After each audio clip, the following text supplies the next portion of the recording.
Hey, Brenna. Yes.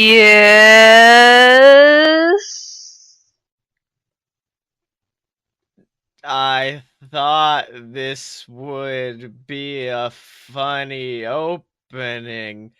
Like the sloths from Zootopia. But it's not. Help.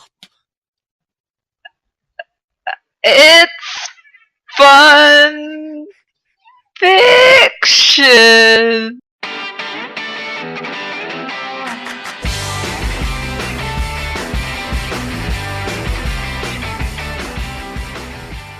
Welcome to Fun Fiction, ladies and gentlemen. The show, it's a fan's eye for the movie guy. I'm just trying new things out every single week. I am your host, one of them, Scottye Moore. And I am your host, the other one of them. Huh? Oh, It's Brenna Clark, that's all you need to know. it's good, whatever.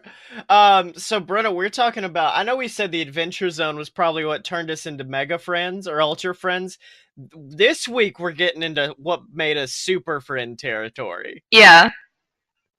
Because, I just remember anytime because I don't see movies often, or I didn't until I started doing a show on the internet where I had to. You're welcome. So anytime I did see a movie, I would have to be like, well, let's see because B definitely saw it. B ain't got anything going on. Let's just see what she thought. Girl, no, I squat at a local movie theater and just take in movies day in, day out. You go from theater to theater like a roving gang of one. Yeah. Just go. Because if I stay at one too long, then they'll figure it out and kick me out, and I can't have that. Exactly. I never... off topic, but did you ever do that where you would go you would buy a ticket for one squat at movie theaters? What? Yes. No, did you ever buy a ticket for one movie and then go see another one?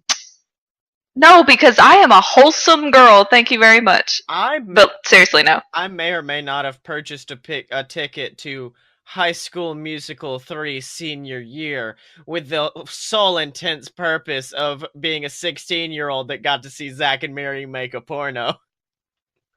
I waited for that to come out on DVD like a good person. I'm sorry. But speaking of good and wholesome, I feel like the reason this made us friends is because this was our first This Is Us moment in a movie.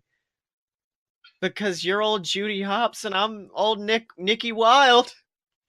Nicky Wilde? Nicky Wilde! Which I feel like is also why I get very uncomfortable, or I got very uncomfortable while looking up fan fiction for this movie.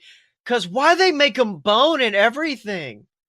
I wish I could tell you. I guess people have a thing for that, but I don't know why. Well, no, even then, I would think you would respect the boundaries between Fox and Bunny and how that wouldn't work.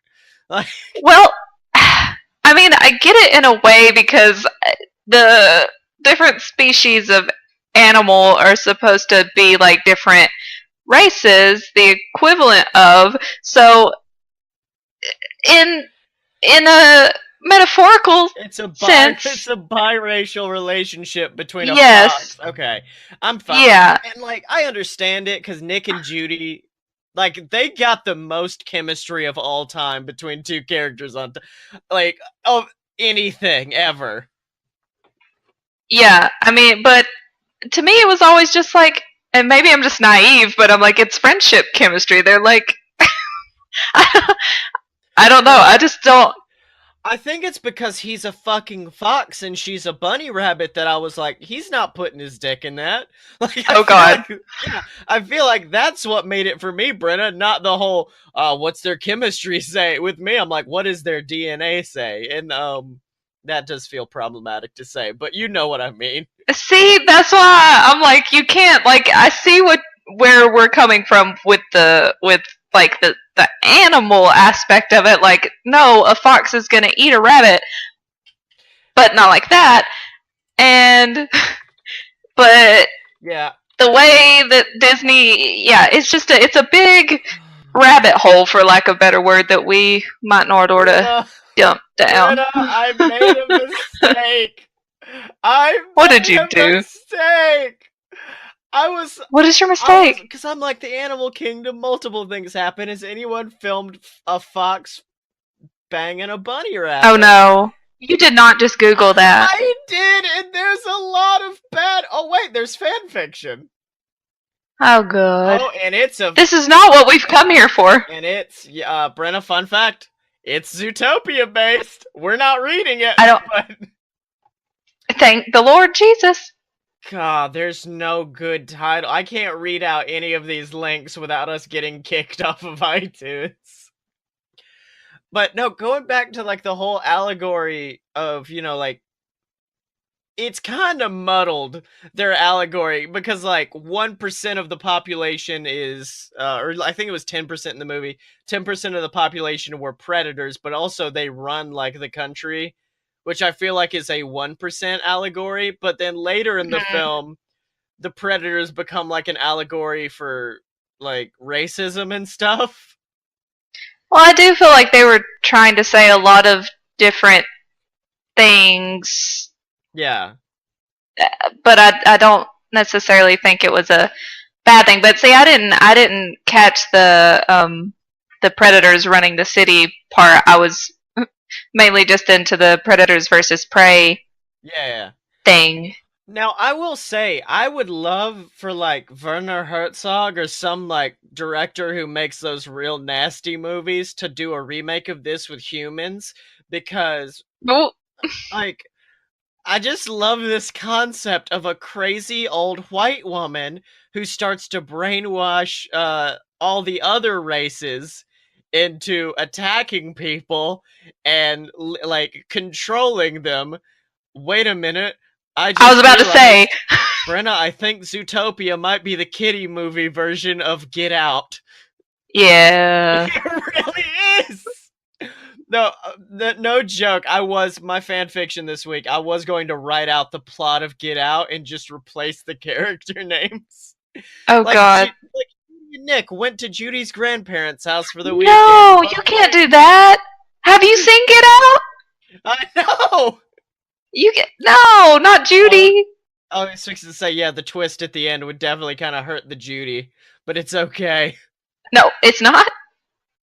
No, yeah, you're right. But it's all fine because Nick Wilde is my spirit animal. True. Can you tell? Can you tell I'm just going down my note list and just kind of reading what I'm saying, Oh, I haven't even looked at mine. I've just been just riffing. spitting it? You're just spitting it. But yeah, like I remember the minute I saw Nick. Like this was also during a time where I was really into like hustling. Like I used to hustle pool and whatnot. So like the Nick Wilde, I was like, yes. I feel you on a spiritual level. Like the scene where it shows them like all the kind of the full process he goes through to turn one popsicle into like multiple tiny popsicles that he sells for like Oh, I those loved it. popsicles. I loved that shit. You know they have like molds for that online, right? I do, but I want the ones that he made specifically. Yeah. I want the ones that have his funk on it because let us not forget it was his paws that were making the molds. Yeah, but listen, if I try to make one at home, it's not going to be as good. You know that. Yeah, exactly. It's got to be made fresh by Nick. Nick Yeah, Wilde. Nick Wilde. Yeah, exactly. Also like what's up with all of these movies like that are meant for kids that we've watched that just have some real intense moments? Well, I think that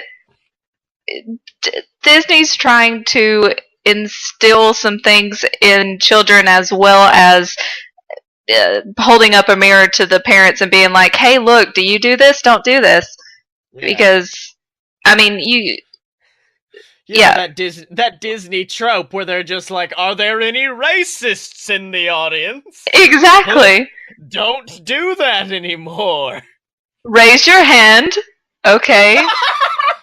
Walt Disney himself walks out. Hello, I know you thought I've been dead or cryogenically frozen, but I've just been waiting to bust some sick racists. I'm gonna destroy all of you right now. But no, Come like the up to the scene front and stand in the corner and think about what you did. think about it, sir, I know you say you got that rebel flag from Hot Topic. Oh God. And it's just like a funny thing, but no, we all know it's just offensive. Come up here. Take that off. take it off. Strip for Oh, me. you've got it tattooed. Oh God. Take that off too. Take off your skin. I'm Walt Disney. But no, I meant like not just intense in like the subject matter. I meant like just that fucking scene with the panther. My God. Oh, yeah.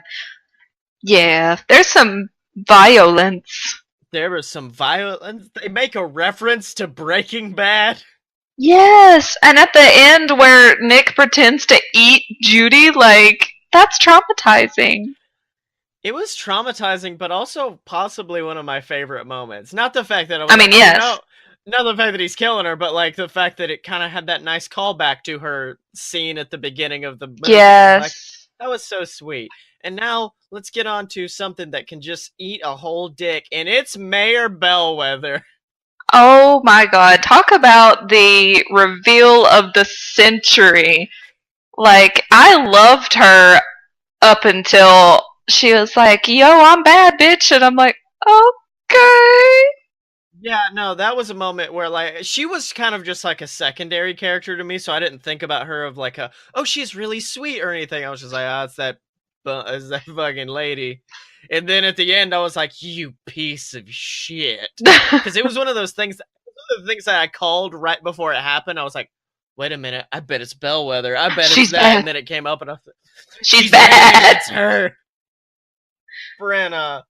What? Brenna, we can't do. We have to stop doing the show now because you've said the funniest thing that we're gonna say. Dang it. I guess we know the title of the episode. No, how do you spell out the word bad? It's just like It's a long ass. B-A-A-A-A-A-A-A-A-D. It's BA hyphen AA hyphen AA hyphen to get in that. It's the, yeah, you get me. But yeah, we got it. I will say, like, having just recently come back from a Disney World trip, I always kind of like thinking about what kind of ride I would build based off a Disney movie, and I know my Zootopia ride, and it would literally just be like a journey, like the scene where Judy's on the train and you go through all the different worlds and you realize that this movie is a lot more intense in the world building aspect than you thought. So it would just be that. It would be like It's a Small World, but like deep. It would be like It's a Small World, but I would want to ride it. Like that would be it. Also, Disney, last one we did was a Goofy movie, so let's just continue the trend of me having to cry at the movies that we pick.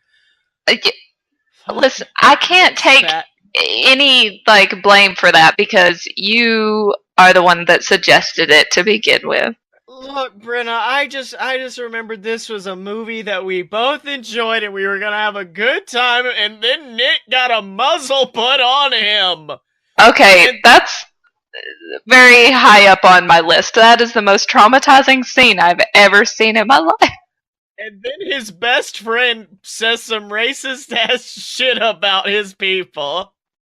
It's one of those facepalm moments where you're like, did she really just do that? And I don't even think she thought about it. She just said it, and that's what makes it worse. Yeah. It just... Well, no, my favorite part about that, and not favorite part about it, is the fact that when she goes back home, the one dude, like the one predator in her life that could have made her thought, wow, predators are terrible, is now just like this dope dude who bakes goods for people. Yeah, poor Gideon. Yeah, like immediately making her eat her words. Like, Gideon was a dick. Oh, wait, no, even Gideon's not a terrible person anymore, Judy. Fucking Judy. I love her, but she makes me crazy. Yeah, Listen. Judy's crazy. I'm trying to think of it just like because like this is the first week where I actually didn't watch the movie because for BS we had to watch like 2 bad movies in a row, so I didn't have time Yeah. to. But also this is a film that I've seen drunk on airlines enough times that I'm like, I know this. Yeah. I'm fine with this. Well, at my work, we play movies for the children in the waiting room, and I put in Mhm. Zootopia a hell of a lot. So I listen to it day in, day out. So I know it pretty well. Now, okay, here's another thing that I don't know if you've seen this particular argument on the internet. What do the predators eat? Um, well, I was actually reading stuff, and I saw that they didn't put any like fish in the movie or any any underwater life at all because they figured it would be too weird to have them trying to walk around and stuff, and that there are some scenes where they are selling fish at a market. So I think that maybe they're all pescatarians. Maybe. Oh God. I don't know. So this isn't like all the this is like mammal land and that's it. Cuz like No. not Yeah, birds. that's the other thing is Birds that they're. either. I forget why they didn't do birds, but I read that I think they didn't want birds because they didn't want to have things flying. They wanted to have them just walking on Yeah. 2 legs like humans, and it would be weird to have like birds with wings Also just walking like when they just have a wings. massive bird walking down the street, but still like a full pigeon shape, but he can't fly, he just kind of walks. Yeah, it would be extremely awkward. Oh, Brenna, you got that pun in. Um, I'm bringing them all in. yeah. Now, I will say there is a scene that I will say is a funny scene, but I don't think it deserves the love that it gets. And I know we've already referenced it once on this show, so I'm sounding a bit hypocritical. But that sloth scene is just not the best. You don't think so? I don't think it's the best scene. Like, it's a scene in the movie. It's definitely Oh, in yes, there. it's definitely a scene. But I don't think it's like number one at all. Like everyone's like the sloth scene, the sloths, they're so funny. I'm like, no, the scene where they go see Tommy Chong, who's just this dirty ass hippie, who clearly they all smoke weed. And that scene was my favorite because it was like throwing trash at all the old cartoons that would have animals walking around without clothes on. Right. And that was the scene where they're like, no, we're actually going to discuss this. We're going to talk about the fact that these boys naked. Like Pooh Bear doesn't wear pants. Pooh Bear's just like full hog out the whole time. I'm sorry, full Eeyore out the whole time. I'm really so. Wait, what was your favorite scene from the movie? Was it Sloth? No, I don't think so. That would. I think probably it would be when Nick and Finnick went into the popsicle shop and Finnick was dressed up as the baby elephant, which, by the way, oh my god, yes! There are so many parallels between Finnick and Baby Herman that I just put together that it's scary. So now the end of the show is stay away from Finnick Fox Hitler. Hey, oh, I was about to say that'll be an okay shirt, but then you added Hitler onto it, and never mind. Stay away from that Finnick Fox, and the Finnick Fox just looks like normal, but he's got a Hitler mustache. Oh God. But yeah, like I think also the scene with like Judy and Nick where they're riding in like that like car that took them apart, like the car in the sky that takes them down and help.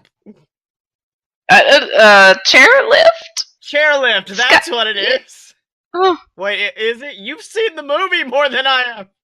Well, I don't know what it's called. Yeah.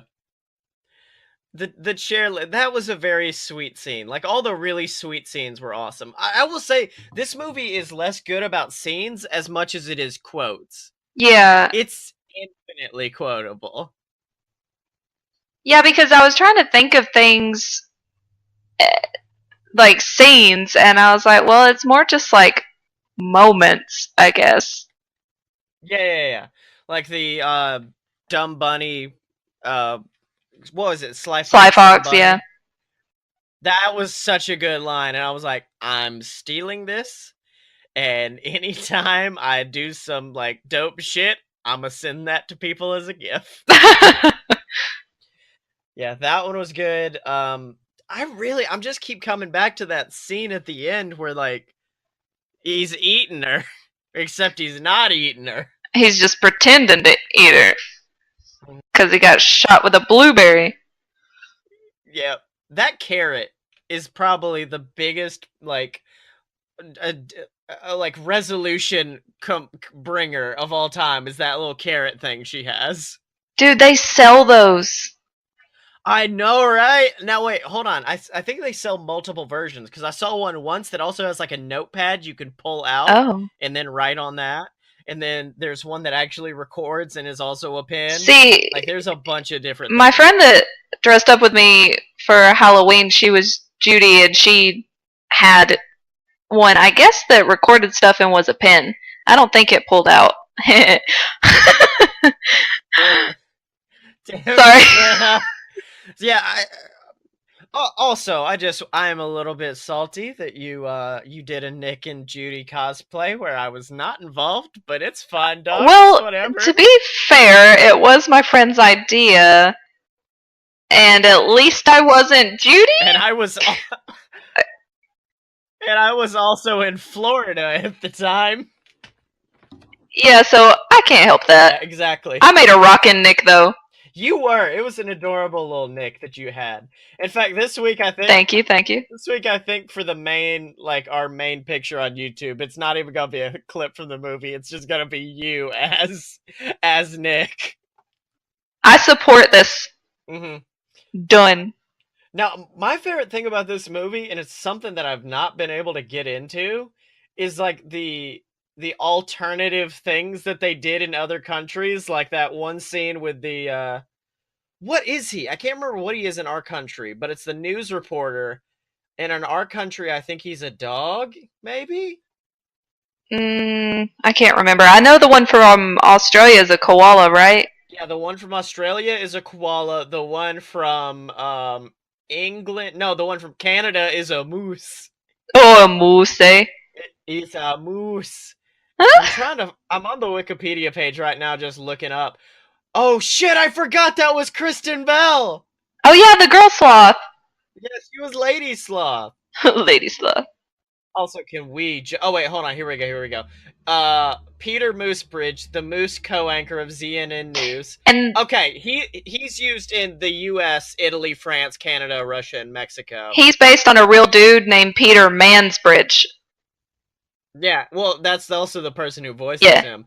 The UK version, he's named Musos Alexander, voiced by Vassos Alexander.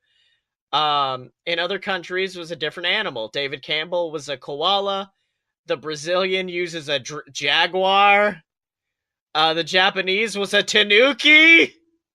That makes me excited. And the Chinese was an unnamed giant panda. Such good choices, all. Like, it's so good all around. Now I'm just, like, going through all these little fun facts I can read about Zootopia. I did that. Including the fact... You're like, I did that already. Why didn't you prep? Also, like, just the voice acting in this film. Yeah. Spot on. That was one of my things, is that they picked, like, the most perfect actors for the whole cast. Idris Elba is my spirit animal. I love him so much. He makes me angry. What? Why does Idris Elba? Not him, but his character. Oh, okay. Where he's just like, well, you're a bunny, so therefore. Yes, and there's another way where they're using a different, like, is it a metaphor or a simile? A metaphor, right? In that she's a girl, and they... Oh, yeah. Yeah, and so she gets to be a meter maid while all the boys get to go out and do fun stuff. Mm-hmm. Also, I love the fact that JK... I wanted Leodore, the mayor, the whole time to ask for pictures of Spider-Man. I know. I was waiting for him to be like, Merryweather, I want pictures of Spider-Man on my desk. Also, did you have the same thing that I thought, which was Clawhauser? I definitely thought he was played by Josh Gad the whole movie. Who who was he played by? Oh wait, do you think? Yeah, it's not. It's a guy named Nate Torrance. Oh, Hold on, has he ever oops. been a professional Josh Gad impersonator? Impersonator. Oh wow, his last film was Zootopia, and after that he's not dead, right? No, okay, he's good. He's not dead, right? Yeah. Someone assassinated him after Zootopia for not being Josh Gad. Oh shit, he was in Supernatural for an episode too. As who? A guy named Sully in the episode Just My Imagination. Welcome to the official. Oh Oh my shit! gosh! He was Sam's imaginary friend. Wait, what? Yes. That's awesome! Welcome to the official Nate Torrance podcast. Yeah. Nate Torrance all the time. Oh man, now when I'm seeing him in live action, he looks like a oh god, what's that dude's name? He looks like a Nick Swardson impersonator in real life. Yes, he does. So Nick Swardson and Josh Gad had a baby, and out came this boy. Did you see pictures of him from Supernatural? Yeah, that's what I'm clicking on right now. That's what I'm looking at. And, oh no, Yeah. I opened my history and Fox fucking a bunny came up, and now I think we just Oh need, god. we just You need to delete your history before the FBI agents watching your computer learn your fetishes. yeah. So, but I think that means we got to run out of this segment. B, unfortunately, but that means we could talk about patreon.com/a load of BS and just beg people for money. My favorite thing to do besides beg people for food. Exactly. Brenna wants food. Brenna need num num, and if you want to give her num num, just donate over at patreon.com/a load of BS. And like, I think you can add a note and just put like, this is exclusively for Brenna's garlic bread. Oh, that would be so nice. Yeah, exactly. But yeah, you can always go over there, help us out, donate. Every single little bit you can give helps, of course, over at patreon.com/a load of BS. Now, Brenna, before we get into reading the fan fiction we've chosen from the community, I do have a quick question, which is, how long did you have to go before you found one where the Nick and Judy ain't fucking? A long, long, long time. Really long. Oh yeah, that was my favorite was earlier because I asked you about possibly doing an episode on the Kingsman movies in the future, and then you're like, "Oh yeah, that'd be cool." Also, there was a crossover of that in Zootopia, so I was like, "Oh hell yeah, I'm definitely gonna do this one." Nope, like in the title, it's just like Judy Wild, and I'm like, no, you guys have fun. See, I didn't see that part. I just saw the crossover, and I was like, I'm not even gonna read that, and just went on with my life. Yeah. All right, so B, bring the fire. What have you got this week for me? All right, for this week, I have got something called Out of the Past, and it's by Zanza8, and it is designed to fuck you up. So, okay, here we go. Nick rubbed his bleary eyes. Want to get some coffee? One more cup of coffee and I'll exceed my target heart rate for the next 24 hours. Judy focused grimly on the road. I thought foxes were supposed to be nocturnal. That is a misconception based on the fact that we can see in the dark, said Nick loftily. Staying up late is one thing, working all night is something else. He peered at the dashboard clock. At 4 in the morning, I like to be snug in my bed. I still can't believe the chief assigned us to the night shift just because I gave him a speeding ticket. Judy stopped at an empty intersection, scanned the streets, and proceeded on their patrol. You know perfectly well it wasn't because of the speeding ticket. It was because he had Gazelle with him, and you told him he should drive more carefully with a cute passenger. It was worth it just to see the look on his face, the fox chuckled, momentarily invigorated by the memory. Keep that in mind for the rest of the month, snapped the bunny. That's how long before we're back on days. Nick's retort was cut short by a deafening blast of sound, accompanied by a gush of flame to his right. He flinched, reaching for the radio as Judy slammed on the brakes. Dispatch, this is Car 51. All available units to Kopchi Court. Explosion and fire. The radio crackled. Any victims? We're investigating now. The fox signed off and got out of the car, wincing at the heat. Judy joined him and they proceeded cautiously, stopping every few feet to scan with their flashlights. Sirens began to play in the distance, and Judy said with relief, "It doesn't look like anyone was here." Nick snapped off his flashlight as the first fire trucks arrived. "I'll let dispatch know." He started for the police car and was almost bowled over by a big woodchuck running up to the fire. "Hey, take it easy!" The woodchuck was shouting incoherently, and Judy took him by the arm. "Sir, you need to calm down." Nick grabbed the other arm, and they walked him over to their car, where he slid to the ground and put his head in his paws. "I've only been gone an hour," he moaned. "What could have happened?" Judy bent down. "You were here an hour ago?" There was no response. "Sir?" Nick said sharply, "Come on, snap out of it. Tell us what you know." "What I know?" Glassy eyes stared at the firefighters working on the blaze. "I don't know anything. I just work here." "What's your name?" Nick's voice was insistent. "Billy. Billy Wilson." The fox took a step back, visibly shaken. Judy waited for him to ask another question, then took over herself. "Mr. Wilson, what do you do here?" Wilson took a deep breath. I was the foreman on this project. I got a call from the owner. What's the owner's name? Adam Wuchak. This was a really big project, a whole office complex, and he called me. I thought it was strange to want to meet at 3 in the morning, but I'm living on site in a trailer." The woodchuck gestured vaguely at the firefighters dragging hoses through the rubble. "It must be buried under there somewhere. If Mr. Wuchak hadn't wanted to see me, I'd be there too." He smiled wanly. "Guess I got lucky." Judy smiled back. "I guess you did. We're going to need a full statement, Mr. Wilson. Can you come with us to the police station?" The woodchuck got shakily to his feet. "All right." He was on Nick's side of the car, but the fox made no move to open the door for him, and after a moment Judy opened the back door on her side, motioning him in and getting behind the wheel. "Nick," the bunny called to the fox standing in the street, and for a moment he wondered if he heard her. Then he got in the car without a word, looking fixedly out the window as they left the scene of the fire. "All right, Mr. Wilson. You just wait right here while I get a stenographer to take your statement." Judy showed the woodchuck into an interview room and pulled out a chair. "Can I get you anything? Some coffee or something to eat?" Wilson shook his head, and the bunny smiled reassuringly. "I'll be as quick as I can." She left the room, closing the door and giving Nick a searching look. The fox had waited in the hall, and now she asked quietly, "You want to tell me what's going on?" "Nothing," he murmured. "Everything's just great." "Nick," Judy put her little velvet paw on his arm, "you've been out of it ever since you heard Mr. Wilson's name." She felt him shudder, and her voice turned stern. "If something's wrong, you need to tell me. I don't want to handle this case by myself." "I don't want to handle it at all." Nick's voice was almost inaudible. Judy frowned. Her first instinct was to demand answers, but all she said was, "We can hand the case off, but you know department policy. We caught it. We're the lead for investigating it. Chief Bogo will want to know why we didn't want it." The fox had been staring at the floor, and now he raised his head, gazing at his partner with haunted eyes. "You know about my problem with muzzles?" The bunny nodded, and Nick said with difficulty, "Billy Wilson is the one who gave it to me." He went back to staring at the floor while Judy thought of the gondola in the rainforest and Nick's story of how he had tried to join the Junior Ranger Scouts. He told it slowly, with so many pauses. The night passed and the sun was coming up when he finally finished. Nick had talked of his dream of joining a pack.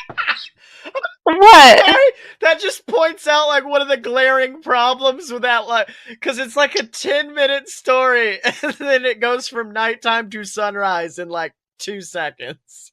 But it says that he told it slowly and with a lot of pauses. 5-hour pauses. Yes. I love that. Okay, keep going. Hateful. Nick had talked of his dream of joining a pack, his pride in the uniform his mother somehow managed to buy for him, his excitement at going to his first meeting. He choked up when he spoke of the shock at discovering he wasn't wanted, was in fact hated so much he was beaten and muzzled like a dangerous wild animal and thrown out in the street. That night he determined never to let anyone get to him again, and for years no one had. He opened up to Judy because he came to see her as a friend, and then she betrayed him at the press conference, confirming his belief that no one would ever see him as anything but shifty and untrustworthy. That Nick could forgive her after she announced to the city that predators were going savage because of their biology was still a miracle to Judy, and her eyes filled with tears at the thought of finding him months later with her carrot pin still in his pocket. "Nick, I'll go to Chief Bogo and tell him. Well, I'll think of something to tell him. Let's just go home and forget this case ever happened." Nick looked up, smiling a little. "You'd do that?" Judy smiled back. "In a minute." The fox shook his head. "This thing has been hanging over me my whole life. Maybe instead of running away from it, I should just walk in there and give old Billy a piece of my mind." "Maybe you should." The bunny pulled the door open, and after a long moment, Nick went into the interview room. Wilson jumped to his feet as the two police officers came in. I need to call Mr. Wuchok. He was expecting me, and now sit down. Nick's voice was calm but forceful, and the woodchuck blinked and dropped back into his chair. Before we get into what happened tonight, I think we should clear the air. The fox leaned against the table with an unpleasant expression. I doubt you remember me. I remember you, Nick, said Wilson softly. I read all about you when you helped break the Night Howler's case. It just made it so much worse after the Junior Ranger Scouts. Nick's paws clenched into fists, and Judy took a step forward. Then he relaxed. I imagine it must have been pretty bad for you, a fox helping to save the city. Must have been one of the worst days of your life. You got it all wrong, the woodchuck shook his head. I've felt bad enough before about how I treated you. What you did for the city just made me feel worse. I've wanted to find you and apologize for years. I should have come to you after you were in all the papers, but I just couldn't bring myself to face you. Nick frowned. You expect me to believe you're sorry for what you did? He leaned forward, both paws on the table, his teeth inches from Wilson's face. The woodchuck gazed steadily back, and after a moment, Nick pulled out a chair and sat down. Let's hear it then. The fox leaned back, folding his arms. This should be good. Wilson paused to gather his thoughts. You remember how our scoutmaster was a wolf, Peter McTire? How could I forget? Nick's voice was disgusted. He's the one who recruited me. I thought a troop with a wolf for a scoutmaster wouldn't have a problem with a fox. I thought I would fit right in. If it was up to Mr. McTire, you would have, Wilson sighed. We didn't have a problem with predators. Some of us kids just didn't want a fox in the troop. So I called you up and told you the meeting had been changed from 6:30 to 5:30, and when you showed up, he fell silent. Don't stop there, said Nick bitterly. Don't you want to talk about the muzzle?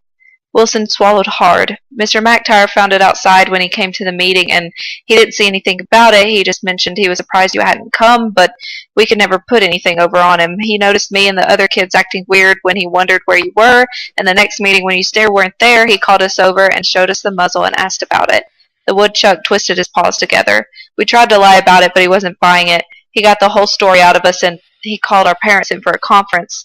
Judy thought of how appalled Gideon Gray's parents had been when her father confronted them about him slashing her face. What did your parents do? Wilson's eyes were filled with shame. At first they couldn't believe it. Troop 914 was a nice pack. Nick snorted, and the woodchuck said earnestly, We were, Nick. We really tried to live up to the Junior Ranger's oath of being brave and loyal and helpful and trustworthy. It meant a lot to us, he sighed. Mr. McTire explained, and our parents agreed that the only way to live up to the oath was to accept anyone who wanted to join the pack, even a fox. He tried calling your mom. He wanted to apologize and make it right, invite you back to the troop, but the phone was disconnected. Nick took a turn around the room and stopped by the door. My mother was killed by a drunk driver 2 weeks after that meeting. What? When your scoutmaster... Yeah, yeah. When your scoutmaster called, I was probably already in the system. Wilson hung his head. I'm sorry, Nick, I really am. Did they catch the animal who did it? The fox laughed mirthlessly. They didn't have to. After he ran my mother over, he wrapped himself around a telephone pole. All nice and neat, no loose ends, except for a kid nobody wanted, so after I got sent to an orphanage, that was that. He came back to the table. I guess that was that for your troop, too. Not hardly, Wilson sat up straighter. You know how the Junior Ranger Scouts do community service and projects? Nick nodded, and the woodchuck sighed. We always had plenty of free time after we got done with our requirements and projects, but our parents arranged more projects for us. We didn't have a minute to ourselves. They set up so many projects for us to pay for what we did, and that was on our own time, and we didn't get any credit for it with the troop. Must have been a rough week, said Nick sarcastically. Try a year and a half. Wilson smiled for the first time at the surprised look on the fox's face. We even built a little park in Fox Alley. I need some air. Nick went out the door. Judy started to follow her partner, then stopped and said quickly, Mr. Wilson, we do still need your statement. Do you mind waiting? No. The woodchuck slumped in his chair. Take as long as you want. The end. Why would you do this to me? 'Cause What? You killed my mama and my daddy. You've killed them both now. I had to make it a perfect set, Scottye. I can't just leave one hanging. I'm next. You realize this? Yeah, just wait. Oh, man. Also, while you were doing that, I looked up if anybody had made a shirt that said Nick and Judy's Infinite Playlist, and they haven't. I feel like that's a missed opportunity. That's sweet. Yeah. I know. It's really sweet. So that was your horrifying, terrible thing. And let's get on to mine by a fun person called Castle Arcade, and it's apparently two friends known as Robert and Dylan. And what they kind of like to do is take movie series or shows that have ended and just say, what if they kept going? For instance, Rocky 25, where Rocky fights Emperor Palpatine. Oh God. But Brenna, instead, I'm going to take you onto where they decided to get a little bit better, like go bigger, and it's where they decided to write all of the fictional season 10 of Everybody Loves Raymond. What? And oh no, it gets better. Actually no, they started season 11 as well. But so in this universe where everything could happen, this is not, I'm just going to give you a little, get us up to where we're going to start at. Ray Romano lives with Harley Quinn now. I don't know why, but then all of a sudden Kim Possible shows up, and now Kim Possible's living with him. And then one day, Harley Quinn and Ray Romano decide to take a trip to the zoo. And I guess that's where they meet Judy. I've not read them. I'm just assuming that's where they meet Judy, and Judy ends up living with them. And also in the middle of this, Frank Castle, also known as the Punisher, he has a new target, and his target is Ray Romano. I'm so confused. So this is the season finale of season 10 of Everybody Loves Raymond, season 10, episode 9. It's called With a Bang.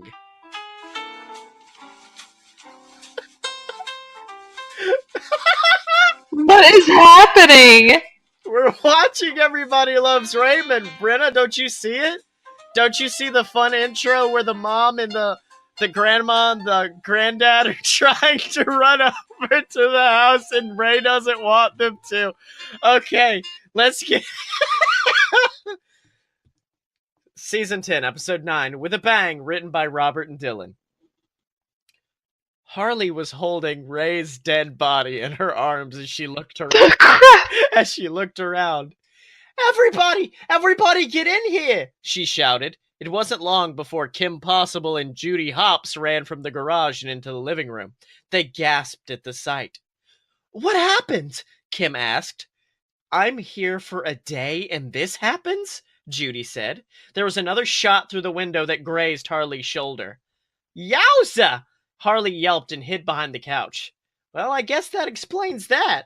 They heard something come through the window, landing on the floor. Holy explodey! Harley shouted, seeing a grenade roll towards them. She kicked it away before it exploded, destroying the TV and part of the wall facing the shooter. What are we gonna do? Judy asked.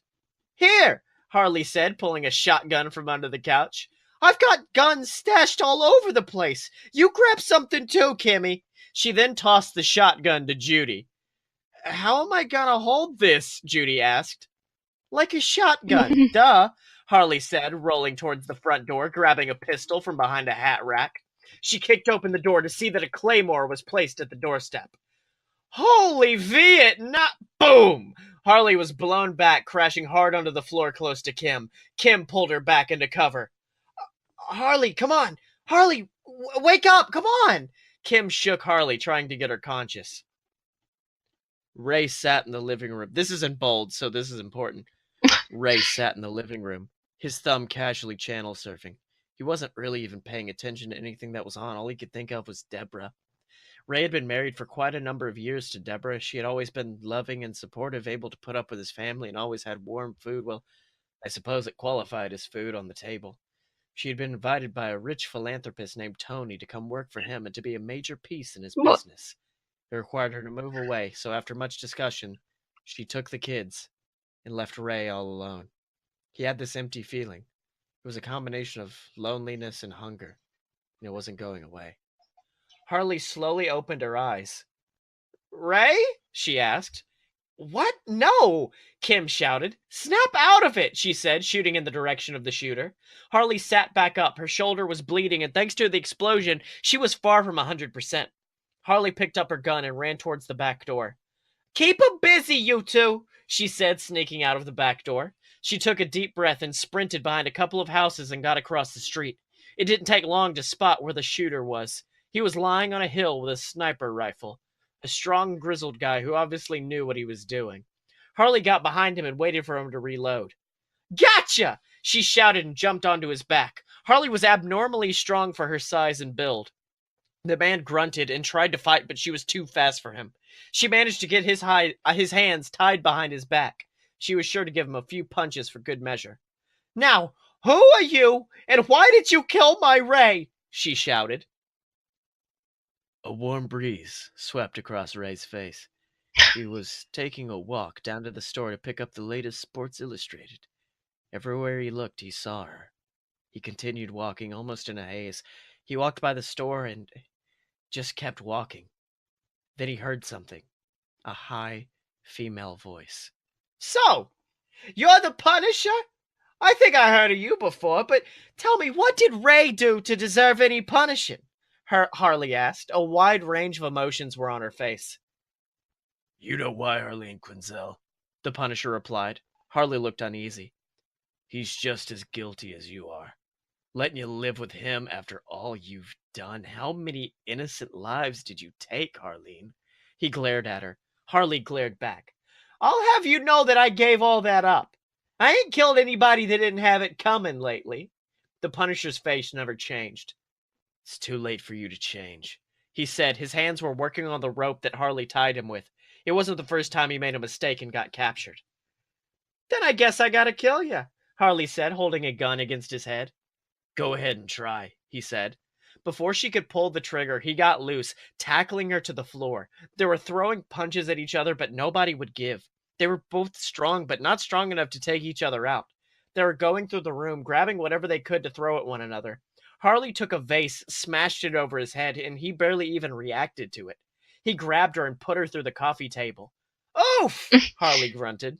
It was getting hard to move. The Punisher moved over her and pulled out a knife. This is what you deserve. This is what he deserved, he said, moving the knife to her throat. Harley closed her eyes. This was it. And then there was a loud bang. The weight of the Punisher was laying on top of Harley, and he wasn't moving. Huh? What happened? Harley asked, pushing him off of him. Then she saw Judy Hopps sitting there looking terrified. Smoke was coming from the shotgun. I got him.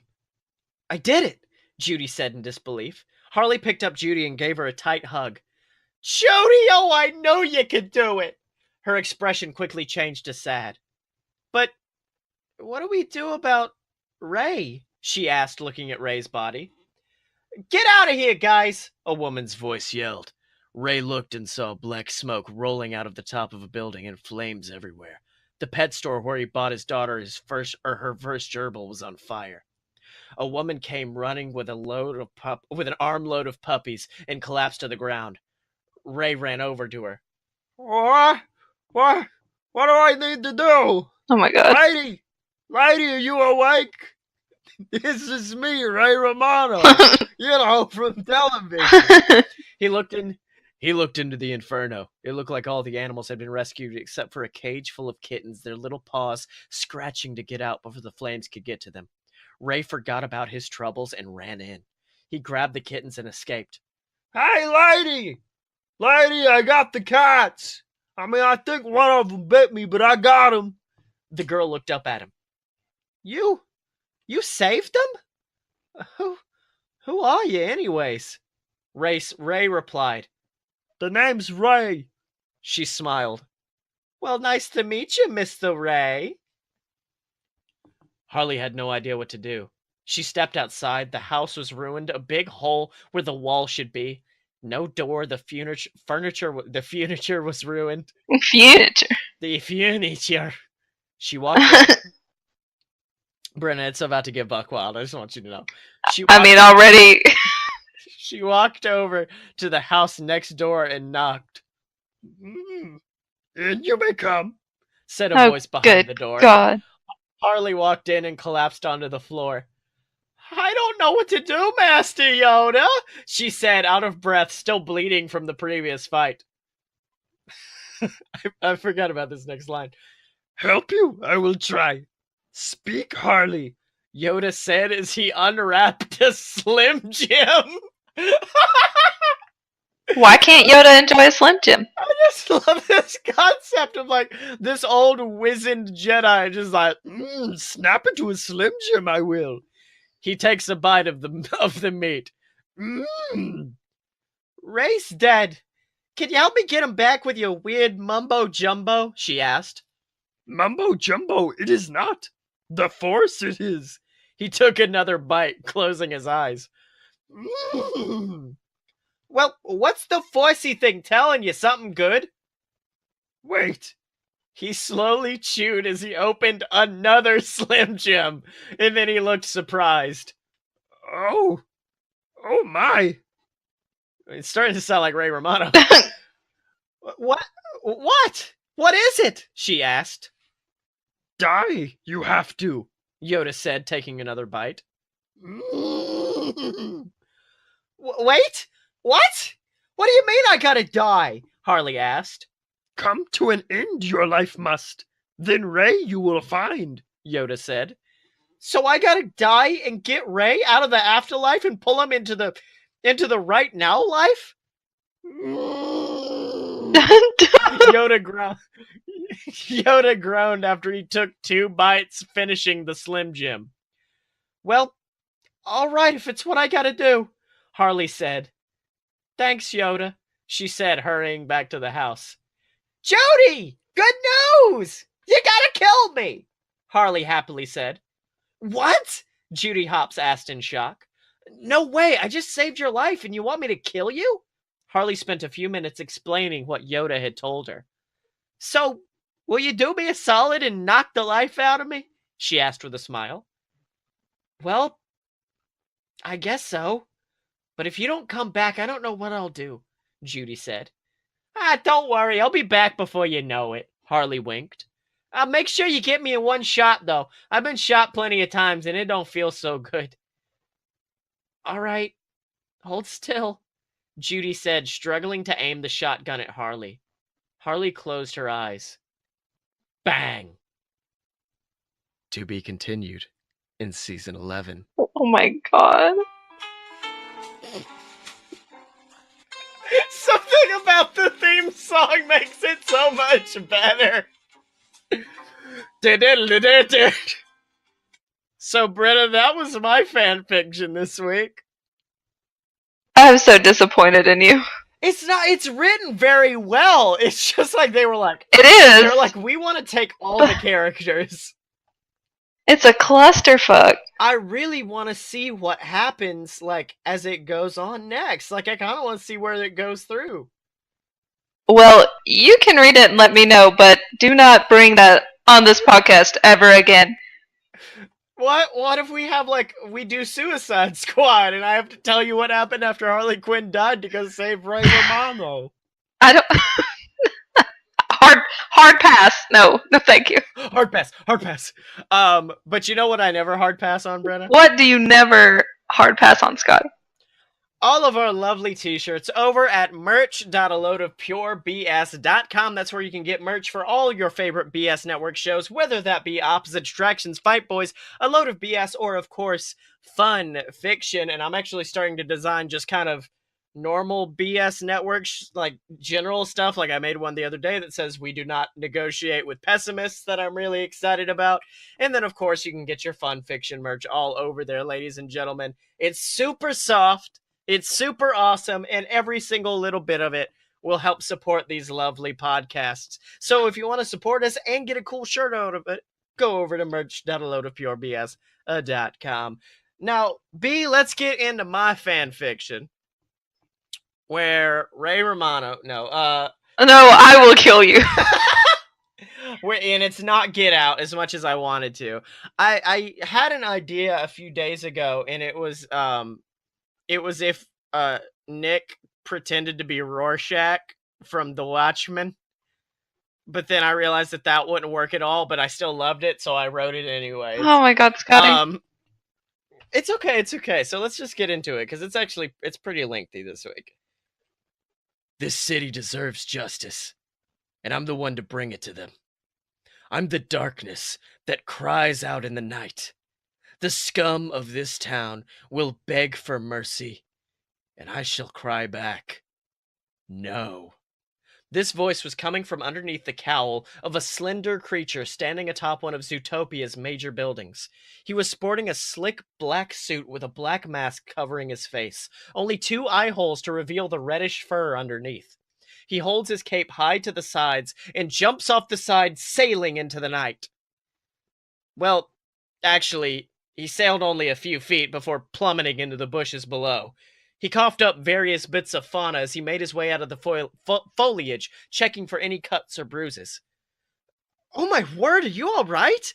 A voice called as Officer Judy Hopps came running up to the man. She helped him to his feet before scoffing, Nick? Nick, is that you? No, I'm not Nick. I have no idea who that intelligent, handsome fox could possibly be, Nick replies from underneath the cowl, attempting to hide his embarrassment. I am the terror that cries out in the night. I am the Furminator. Oh no. The Furminator? Judy asks with a raised eyebrow as Nick puts on a pose, attempting to hide his eyes from her. She smirks and turns to walk away. Well, Mr. Furminator, I've actually got to go off. I was going to invite my friend Nick out for some pizza, but...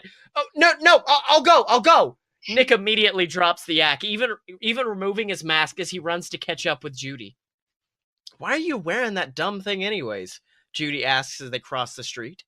You're a police officer. You don't have to play superhero anymore. I'm not playing anything, Carrots. I'm just saying maybe this town needs somebody who can do things that the police can't. I mean, maybe I could be that guy. Nick, that's dangerous thinking and you know it. Judy responds as the neon sign for the pizza place glows in the distance. I mean, if I didn't know you, I'd have to arrest you for being a vigilante. I mean, Nick, you could really end up hurting somebody out there. Or even hurting yourself. Hops, you know I'd never hurt a fly. Nick responds when suddenly he looks down a nearby alley to see 2 weasels with their backs turned. His years on the streets let Nick know when a deal was going down. I mean, are we really doing this, man? The weasel asked his compatriot as they looked down at their goods, a large gym bag filled with their loot. I mean, we have no idea who this guy is or what he even wants. I mean, they say he's a psychopath. They say, ZPD, put your hands against the wall. Judy cried as the weasels turned to see themselves cornered in the alleyway. The more nervous of the duo immediately rushed to the wall, nearly embracing it. The other smiled slightly. Look, coppers, you ain't got nothing on us. The weasel responds as Judy draws a weapon. Hey, we was just coming back from the gym, okay? And we decided to stop off in this alley for a little rest. Right. Nick smirks as he walks over to the bag and gives it a small sniff. Whew, buddy, that's one heck of a gem funk you got there. Matter of fact, it smells like... Nick unzips the bag to reveal dozens of nightshade. The drug that nearly wiped out the predator population of Zootopia. Nick doubles back in horror as Judy steps in, hoping to help her friend. Get on the ground now. That is a Class A illegal substance. You have the right to remain silent. Everything you say... Hops, Nick quietly comments as he looks up onto the rooftop above. A terrifying creature is peering down at them, a metallic mask covering his face. Judy continues to read the 2 weasels their rights, despite Nick's best efforts. Hops, move! It seems Judy began paying attention just in time as she quickly doubled back as the beast quickly pounced down off the rooftop. It immediately grabs the nightshade, and Judy attempts to stand to stop it, but is quickly smacked away by its glove, which featured 3 long metal blades. Nick tried to step in as well, but is blasted against the wall. The beast had insane strength despite its smaller size. Both officers make one last attempt to apprehend the creature, but are violently tossed against the wall, blacking out. As they awaken, daybreak seems to be rising. They awake with a start and rush towards headquarters. They knew whoever got that nightshade was a dangerous man. They remembered what happened the last time. And unfortunately, they would soon get an even more violent reminder of what happened with the last Nightshade outbreak as they entered the ZPD. As they discovered a rabid Officer Clawhauser staring at them, red liquid dripping from his What? fangs. Clawhauser, no! Judy yells until he leans down and continues to eat from the box of jelly donuts in front of him. Despite everything, he still had an appetite for sweets. Nick smirks at the big cat as they enter, grabbing a jelly donut for his own. That was mine! Clawhauser screams and quickly begins to lash out against Nick. Judy quickly pulls Wild away, but then notices a small dart sticking out of the officer's neck. A dart that she can only assume was once filled with that terrifying ichor that made a good predator go primal. The duo quickly rush away from Clawhauser, but find a terrifying sight waiting inside. Chief Bogo was staring at them, stomping his foot. His breath was hot as he stared bullets into the two, his stomps getting louder and quicker. Nick looks at Judy, who quietly asks, "Chief Bogo?" With that question, the massive buffalo came barreling down the hallway at the two, attempting to spear them with his massive horns. Nick and Judy realize it's too late as they notice the same dart sticking out of Bogo's neck. They rush outside in a panic and quickly attempt to commandeer a nearby cop car, noticing a horrifying sight flying over Zootopia. It was that same creature, but now in a helicopter, flying high above the streets and firing those darts into every predator he could see. Yeah, I think we're gonna need something better than a car, Carrots, Nick comments as they both stare at each other nervously. Moments later, our heroes find themselves flying high above Zootopia in a ZPD chopper. Nick controls the flying machine with all the grace of a baby bird just pushed out of the nest. Judy, meanwhile, is attempting to get eyes on the beast who continues to terrorize the town. As she finally gets a bead on him, she feels the chopper lurch forward violently. Nick, have some control! I'm not the one you need to be telling that to, Carrots, he responds, causing Judy to stare out at the side of the helicopter to see numerous predators launching themselves towards the copter from skyscrapers, trying to bring down the duo. Nick attempts to evade them until a fierce lion, previously known as the city dentist, leaps for the copter's rudder. The chopper begins spinning wildly out of control. And Nick attempts a safe landing as Judy peers out of the window, watching the masked beast's every action. Next thing Judy felt was a crash, glass pouring down onto her fur in the most intense pain she had ever felt. As her vision faded in and out, she saw Nick going to battle with the various predators. She tried to stand, but quickly blacked out, her leg giving way and forcing her to fall to the concrete. The young bunny awakes later with a start, several minutes later, staring up at a bright, fluorescent light bulb. She panics, attempting to stand, but is quickly held down by Nick. Carrots, it's okay, calm down. It's okay. It's okay? She screams as she looks down at the state of herself, dressed in a gown, her leg in a cast. I'm in a hospital, my leg is broken, and that psycho is still out there making people go primal. Okay, when you put it that way, get out of here, Nick, she responds, causing Nick to look up. You need to get out of Zootopia. That guy is a psychopath, and the police, we can't do anything to stop him. So, you're saying this isn't a job for the police? Nick asks, causing Judy to nod solemnly until she thinks about what that means. Wait a minute, Nick, no! But it was too late. Judy wasn't staring at Nick anymore, but the Furminator. Nick pulls on his mask as Judy groans. Are you insane? This isn't some game of dress up, Nick. There are lives on the line here. You need a plan. Look, I've got a plan. He responds while loading his belt with various small pellets. I've got antidote right here. I take out any predators along the way, and I track him to the jungle. How did you know he's in the jungle? That's all you kept muttering in your little coma there. You just kept saying, jungle, jungle, jungle, over and over again.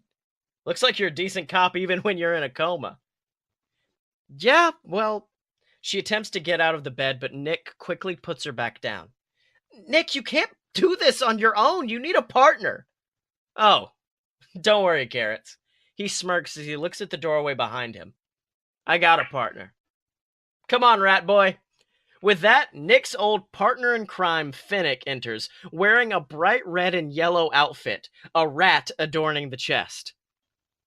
I hate you, man.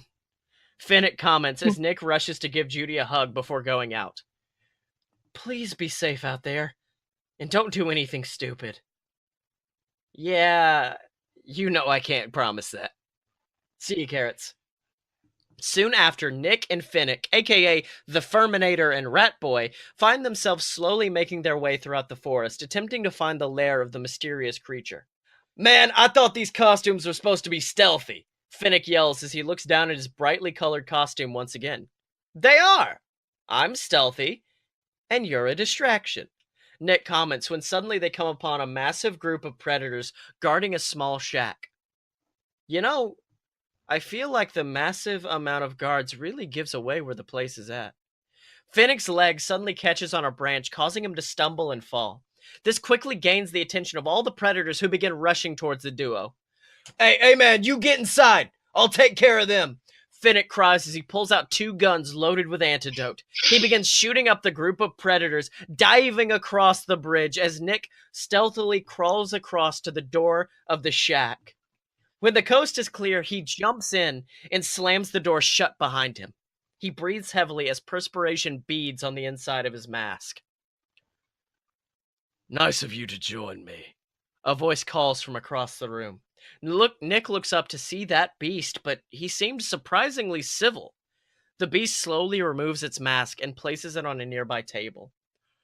You know, you don't need that mask anymore. I know exactly who you are, Mr. Wilde.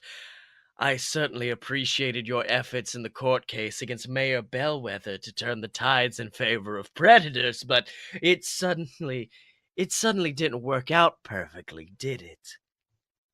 What are you talking about? Nick asks nervously, hand playing with the gun containing the antidote. He picks up the mask and slowly places it in front of his face. We all have to wear masks now, don't we? We have to pretend that we're these happy, civilized people. We have to hide our basest of instincts. I mean, Nick, you, of all people, you should understand what I'm trying to accomplish here. We predators, we should be ruling this city, but instead we're relegated to bit parts, small jobs. We should be kings. Then why are you forcing them to go primal? Nick asks as the beast laughs, slowly removing his mask to reveal the face of an old white wolf, face scarred and bloodied. Because it's who we are, Nicholas. We are beasts. We are conquerors, and we've all forgotten that. Even you. You play sidekick to a bunny. You've forgotten who you are, Nicholas. All I'm asking is for you to remove the mask. And with that, he quickly pulls a gun from his hip, sending a canister of nightshade flying into Nick's body. The young fox immediately begins to panic, reaching for the antidote around his waist, but the white wolf quickly grabs him by the arm, tossing it away. Let it take over, Nicholas. Become what you are destined to be. You know I'm right. You know what I'm saying is true. You... Nick's face contorts in pain as the nightshade takes hold, before his pupils suddenly shrink as he bares his teeth. You just made the worst mistake of your life. And with that, Nick began a vicious assault on that wolf, beating him across that small shack that they currently inhabited. The wolf attempted to fight back, but Nick was too strong, slamming him against walls, bashing his skull against the glassware, before finally pinning him against a windowsill, rain pouring in from the outside. Nick, please. You don't know what you're doing. No, you don't know what you're doing.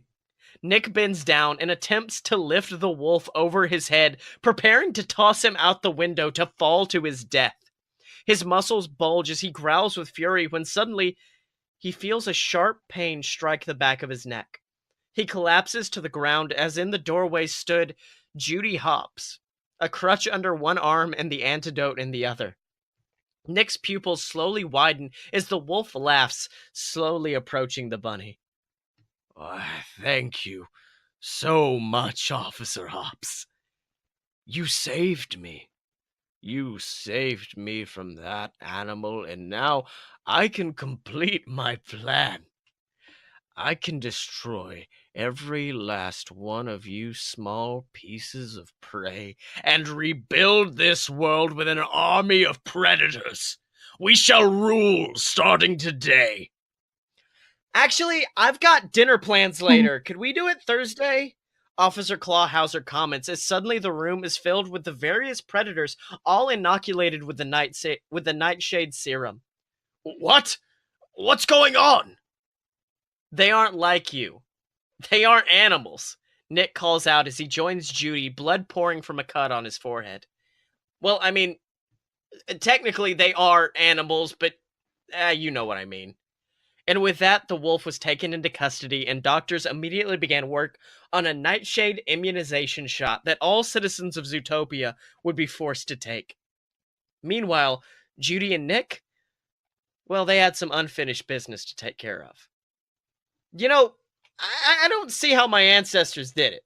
Meat's just a lot better this way, Nick comments as he takes a massive bite out of a pepperoni pizza. Judy laughs as Chief Bogo gives him a weary glance from munching on pepperoni. What? It's tofu! So, was I right? Nick asks after a few moments of munching.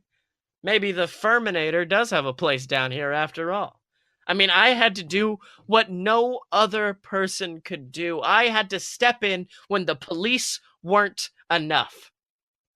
And then the police had to step in when you weren't enough. So, you're saying the light was a bad investment? Nick asks nervously. Light? Judy asks when suddenly a bright beam of light shines across the sky, featuring the silhouette of the Furminator's mask. Finnick laughs as he holds the spotlight proudly, as Judy sighs, her head falling into her hands. Sorry, Carrots, he comments with a smile as he quickly pulls out his gym bag, which contained his costume. He slings his cape over his shoulder with a smirk. Duty calls. The end. That's very good. Probably my favorite so far, I think. Aw, thank you. I dig it. Much better than the ones I was trying to find for today. No, I think that was probably the best thing that there ever was, man. Never do this voice again, ever. I'm Ray Romano. Oh my god. I just want a scene. I want a scene of nothing but Yoda and Ray Romano talking to each other and see how bad it destroys my voice. I'm gonna learn witchcraft and take away your voice so you don't have to. No. Okay, so Brenna, it's been an episode. What did you learn this week, my girl? I learned to not write a fanfiction with Ray Romano and Yoda in it because somebody named Scottye will find it and read it on a podcast and make someone else named Brenna extremely crazy. Yeah, that's it. Also, I just now realized what I learned this week was, oops, what I learned this week is a BS segment, not a fun fiction segment. My bad. Yeah. It's late. It's late. It's really late. But Brenna, where can they find you on the internet, my girl? Look me up at Brennasaur, BRENNASAUR, on any of the good social medias out there. That's right. And you can find me on Twitter at ScottyMo. That's SCOTTYEMO. If you like my writing, if you like hearing about it, make sure to go pick up the Queaslecorp trilogy on Amazon. It's my first trilogy of novels, and then of course there's BS versus the Gods that I also worked on.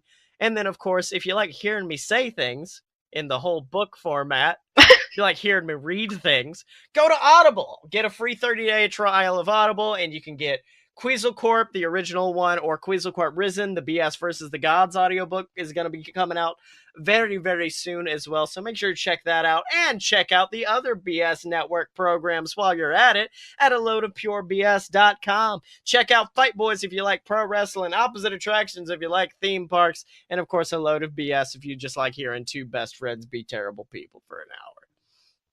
And then, of course, ladies and gentlemen, always remember to support us. Pick up some merch at merch.aloadofpurebs.com or donate to the Patreon, patreon.com/aloadofbs. And, of course, ladies and gentlemen, make sure to rate on iTunes, subscribe, do all of that fancy stuff. But until next time, Brenna, Stay away from baby Hitler. yeah, and the Finnick Fox Hitler. And Finnick Fox Hitler.